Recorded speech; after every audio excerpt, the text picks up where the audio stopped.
Hi, I'm Britt Hyson, and welcome to Gen Y Hub's panel discussions. Today we are talking about career strategies, and joining me now we have Gen Y Hub contributors Scott Keenan, author of the blog series Dude, Where's My Job, Elena Lynn Gross, author of The Preppy Postgrad, and Joey Price, CEO of Jumpstart HR and author of Never Miss That Mark. All right, so as we all know and are well aware, the job market for Gen Y is pretty saturated right now, and the unemployment rate for 25 to 29-year-olds is around 9.8%. So let's start with you, Scott. Okay. What are some creative methods that job seekers should try to get the attention of potential employers? When new grads come out, they're saying that they don't have the experience that people are asking for, and they're not going to be able to get it unless someone gives them the opportunity. So I've kind of referred to it as the 3 to 5 year hump, where everyone's asking for 3 to 5 years experience, but if you're a new grad, you don't have it. I want you to talk about something that you actually mentioned in one of your blogs and the creative ways of actually going about getting the attention of the potential employer. The first thing that you want to do when you're looking is identify the jobs or companies that you really want to work for. They don't necessarily have to have something posted for you to start pursuing them. Start following them on every social network possible and start engaging with the company. To start, you're going to passively begin to engage with them. So once you follow them, you can start retweeting things or liking things or sharing things that they've done with relevant industry material, current trends, or general information that they have posted. Don't tell them that their bikini pictures look nice or comment on things that their moms write on their walls. If you have difficulty appearing not creepy, I might suggest you not even bother with Facebook at all. It's a little bit too personal. So through these accounts, you're using your online presence to let them get to know you, and you're also getting to know them. And you're getting to know things like what committees is the CEO on, what charity or networking events do they go to. And if they're sponsoring an event, you can go there, you can network, take pictures of yourself there, use your social network to tell them what an awesome time you had, post pictures of that event on your network, blog about it. Companies are going to eat that up. That's free marketing for them, and you're getting attention from them because they're going to retweet that and respond to it. Mm-hmm.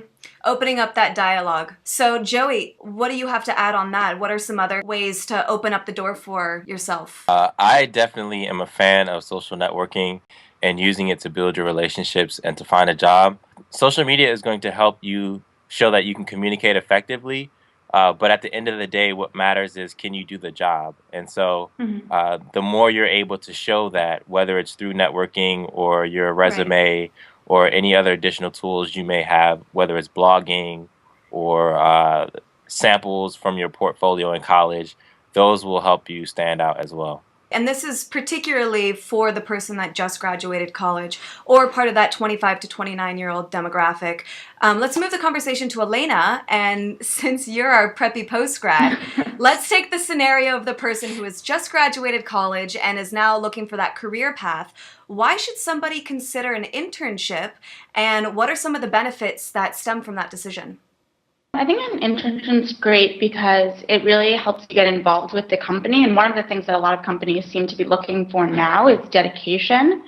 And there's probably no better way to show your dedication than to say, hey, I'm so dedicated to your company that I'm willing to work for free.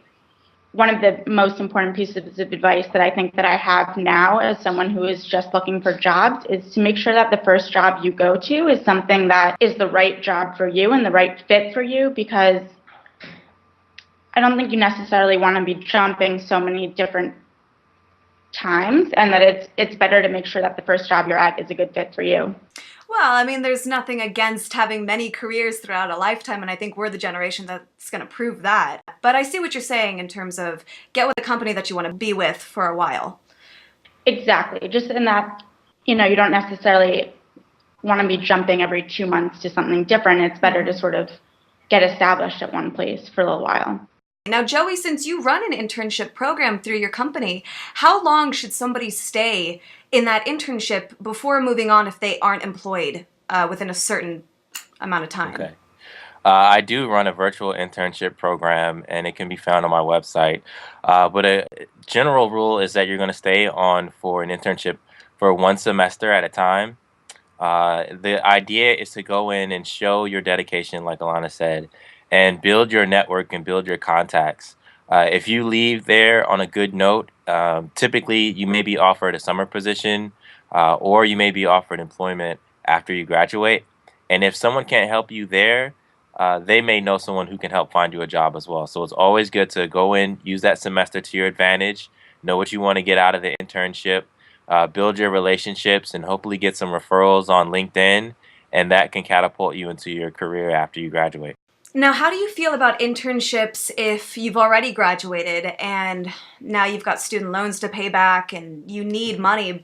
I mean, how advantageous at that point is it to stay within an internship? Well, it's always advantageous to be moving forward in your career in the best way that you're afforded at that time. So if you're only able to find an internship right now, you never know if that can lead into a full-time job or a part-time job that leads to employment and finances to help you pay for your student loans. Ideally, internships aren't going to be the best bet for your once you graduate. But if that's the best option for you at that time, by all means, you never know what opportunities may happen just by you being in that internship. So I would definitely not hesitate to take an internship if other opportunities aren't available in your field. Mm-hmm. For me, it was more of trying to find work that was going to give me the experience that I needed. So I was kind of looking for internships because no one wants to hire somebody maybe to work in marketing who has a background in human resources. Mm-hmm. So what I was doing, yeah. So what I was doing was I'm still working my regular 9-to-5 job, and then I'm contacting companies where I either know somebody or I frequent maybe a restaurant of some sort and tell them that I'd like to work on this special project for them. So I'm still getting my 9-to-5 paycheck, but I'm also doing a special project on the side for this company. So it's an internship, but it's more, I guess, of an entrepreneurial way of going about doing it. And Joey, as an entrepreneur yourself, what are some of the things that you went through in deciding whether to create your own company or work for somebody else? Well, I think there were two big things that I constantly face, actually. The first one is when you become an entrepreneur, you have to understand that there's more to the idea of running a business than just practicing in the field that you're interested in. And the myth that, oh, I'll start a company so that I can just do what I love all day. That's a huge myth. And I recommend a book called The E-Myth if anyone's interested in entrepreneurship. The second thing is being a young entrepreneur, you have to be very creative in the networks that you leverage.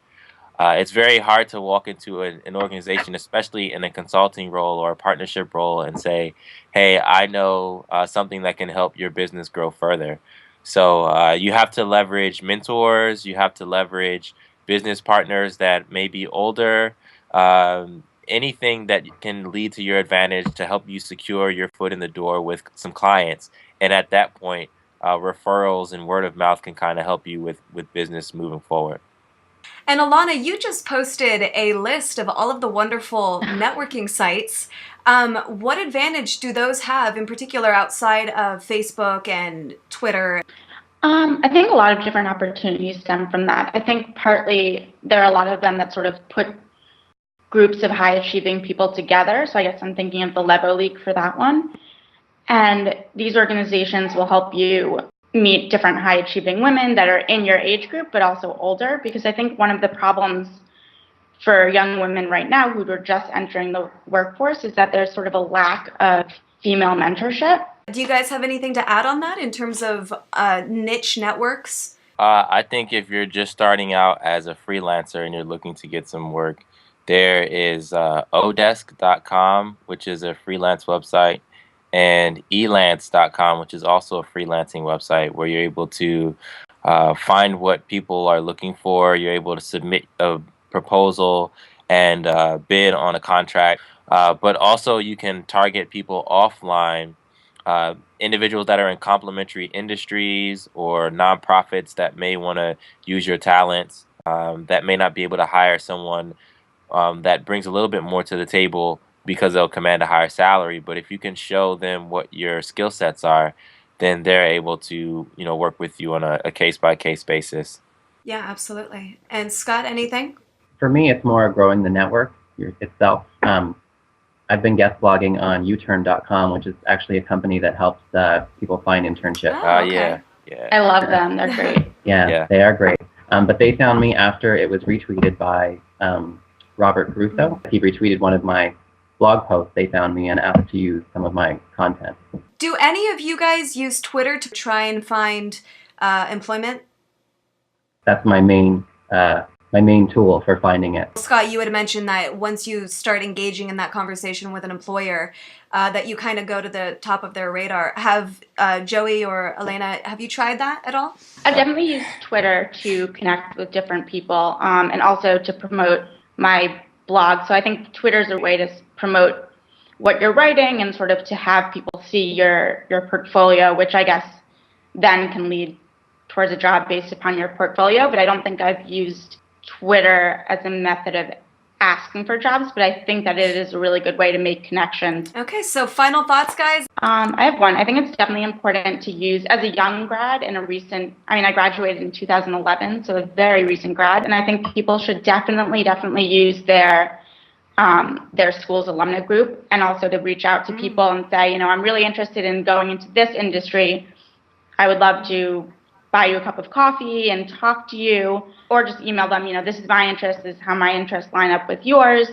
I would love to discuss it with you. In-person communication, while Twitter is great and Facebook and email is great, there's something to be said for in-person communication. Yeah, you get to see and feel the personality. Definitely. Yeah. Joey or Scott? Just the tools that you're using, learn to use them properly, do a little bit of research on them, and try not to be creepy. Yeah. Just to piggyback what everyone else said, I think the main thing is going to be consistency.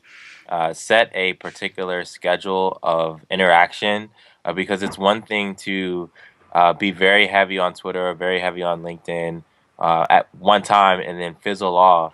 But it's more beneficial for you to blog or tweet or socialize on LinkedIn on a consistent pace. So set aside some time that you won't feel burnt out or overwhelmed and just kind of take it from there. And you never know what kind of momentum you'll get from there. And best of luck to everybody who's using social networking to find a job or launch your career or launch your business. Okay, well, great. Thank you so much for joining us today. Definitely be sure to check out each one of their portfolios and work with Gen Y Hub's profiles, and you can connect with their websites and their blogs that way. So thank you so much for joining us, and we'll see you next time.